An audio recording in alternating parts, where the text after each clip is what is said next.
The 60s were a tumultuous time in America and at Tulane University. Segregation was practiced openly in the Deep South until the latter part of the decade. Opposition to the Vietnam War and support for civil rights spawned demonstrations, sit-ins, picketing, and boycotts. Tulane also enjoyed some of the mellower aspects of the 60s. The influence of the hippie subculture were evident in happenings and art fairs on campus. The theater scene was robust, and there were free-form talent shows and student productions each year. The music scene was influenced by jazz, rock and roll, and folk music. And of course, there was Mardi Gras, with its raucous parades and wild costumes. I'm Ron Scott. I was a student at Tulane during this period from 1963 through 1967. As staff photographer for the student newspaper, the Hullabaloo, as well as the yearbook, Jambalaya, I photographed almost everything that went on at Tulane. I shot fraternity parties and civil rights sit-ins. I shot theater productions in the aftermath of the hurricane. I shot sports and Vietnam War protests. I shot celebrities and Newcomb co-eds, as well as a myriad of other activities.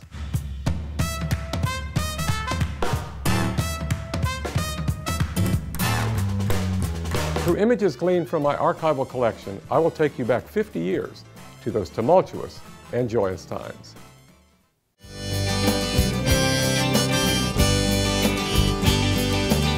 Some of the off-campus venues that were really popular got shocked by the fact that people wanted to integrate and desegregate the facilities and go there with their friends who were, not white.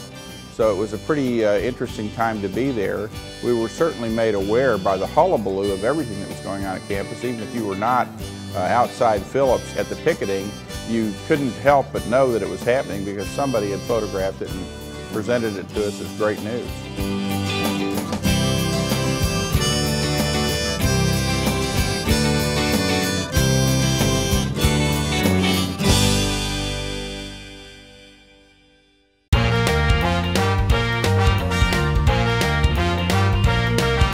Like any other college, there was a focus on social life at Tulane, especially with the university located in New Orleans. As a bonus, during the 60s, the drinking age in Louisiana was 18.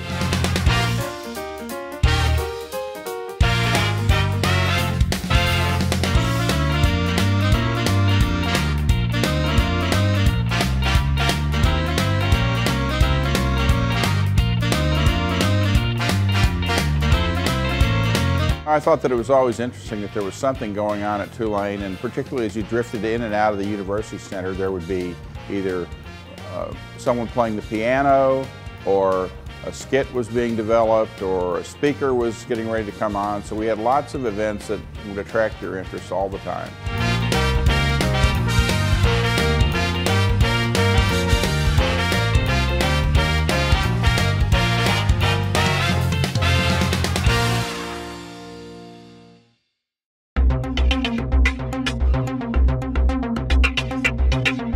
We had a wonderful baseball team, and I would wander down to the baseball field in the afternoons. I think everybody enjoyed baseball. Football was our major sport. We didn't have as much success with the football team while I was there, but we had some great games.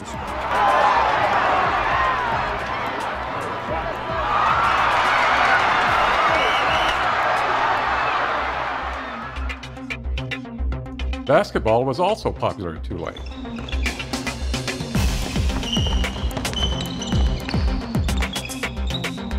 Other sports activities included track and swimming.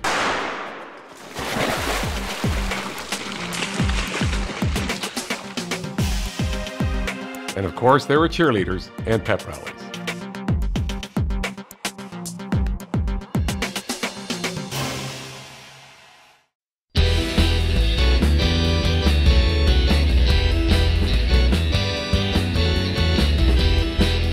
Many students at Tulane did indeed march to the beat of a different drummer.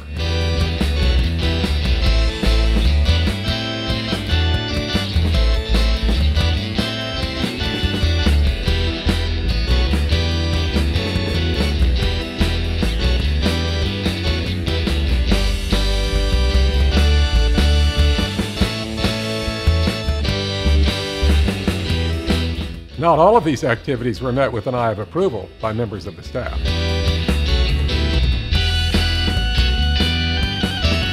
Gentle Thursday was Thursdays on the quad.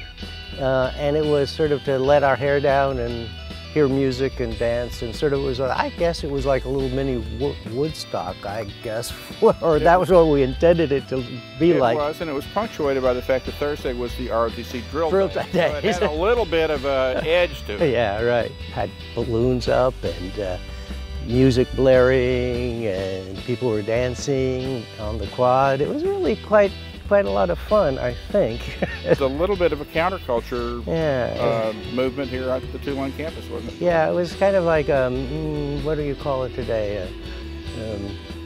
A happening. A happening. You know, that's what we called it before. What do we call it now? Occupy the quad. Occupy the quad.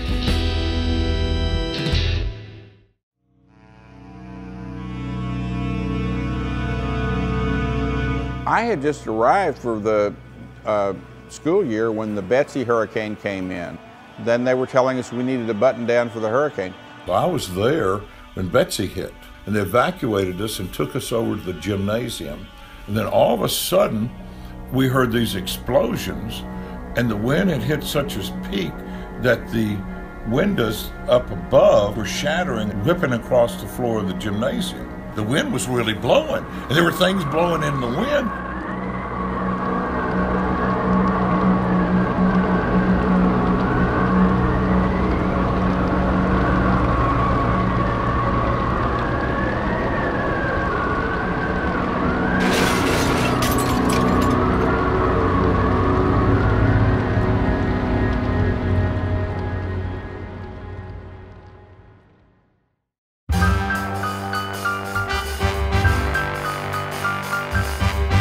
Fraternities and sororities were a big part of campus life at Tulane. Although there were no animal houses, the Greeks were known to party hard.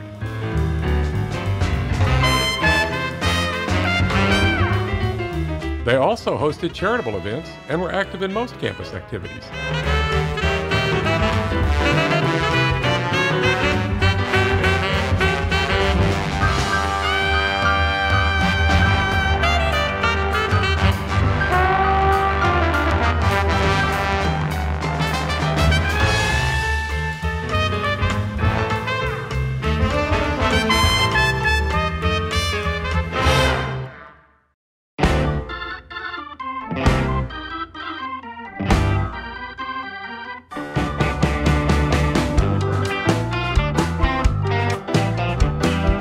Celebrities, politicians, and famous performers often visited the Tulane campus.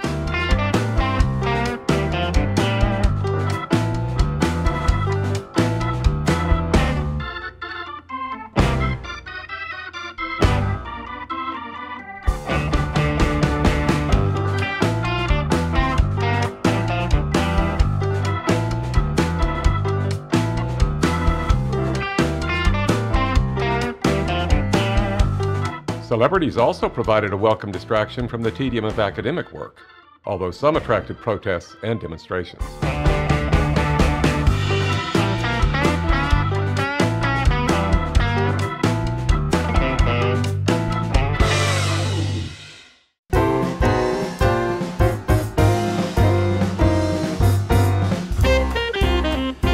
Tulane had a vibrant and productive theater department in the 60s. There were new stage productions almost every month.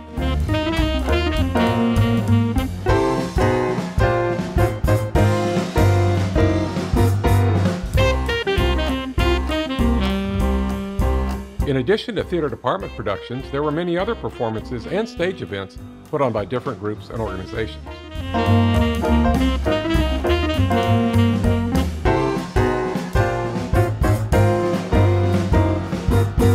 The theater production that I remember most was A Funny Thing Happened on the Way to the Forum, which was a hilarious costume comedy.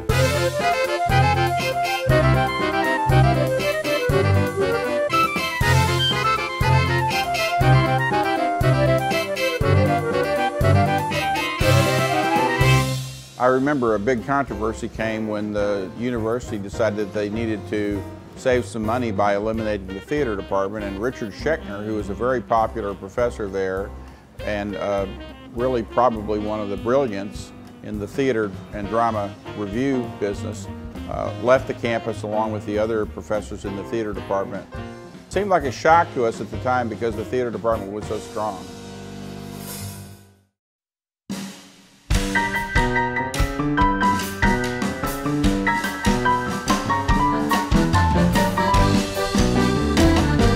Amazing experience about Mardi Gras because we were on foot. The streetcars stopped at Napoleon Avenue, so to get to the French Quarter you had to walk. But boy, we did walk and we participated in it thoroughly. It was just amazing to see it for the very first time with my own eyes.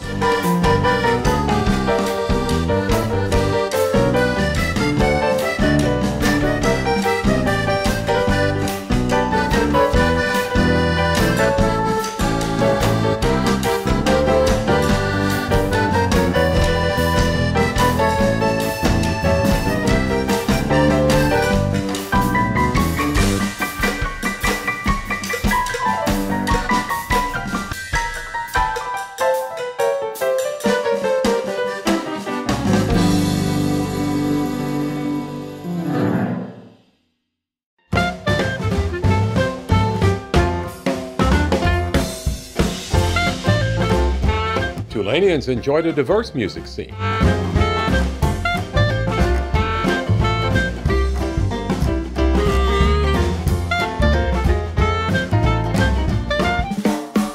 Dominant was New Orleans-style jazz, the staple of second line parades. Rock and roll was popular at the many dances on campus.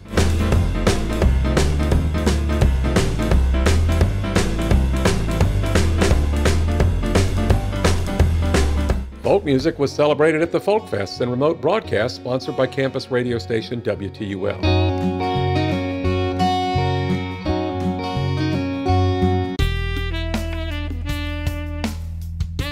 WTUL also played its own eclectic mix of music, including traditional jazz, classical, and show tunes.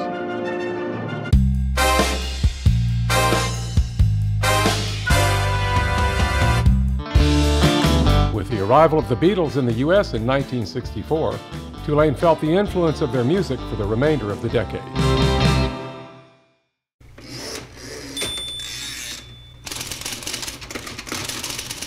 I was on the annual staff when I was in high school, so I gravitated toward that work as an extracurricular activity, and I worked with Sylvia Dreyfus as an editor and other people on the Jambalaya staff.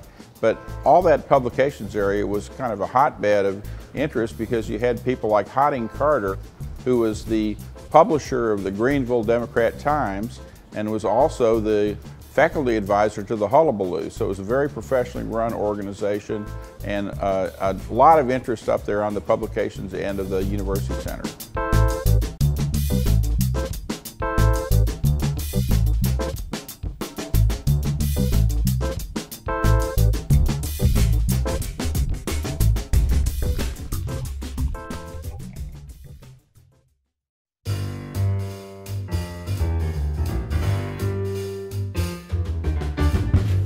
The Tulane campus is crowned on its southern end by the iconic Gibson Hall. It looks the same as it did 50 years ago, as do several other buildings on campus. With styles ranging from Romanesque to Elizabethan to Italian Renaissance and more recently modern, there is an eclectic assortment of structures on campus.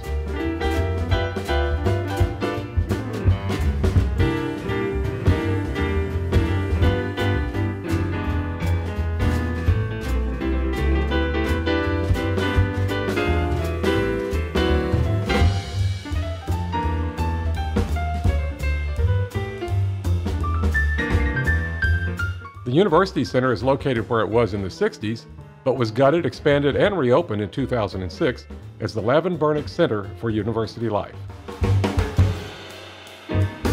McAllister Auditorium looks the same today, but McAllister Drive has changed.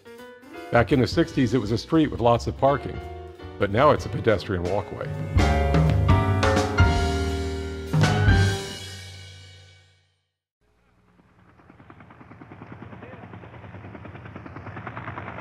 In 1963, after President Kennedy was assassinated, President Johnson began to undertake a vigorous plan to end the war in Vietnam by escalating it until the Vietnamese capitulated. This made all the students on campus pretty wary of what their draft status was, what their remaining deferments were, and what their options could be.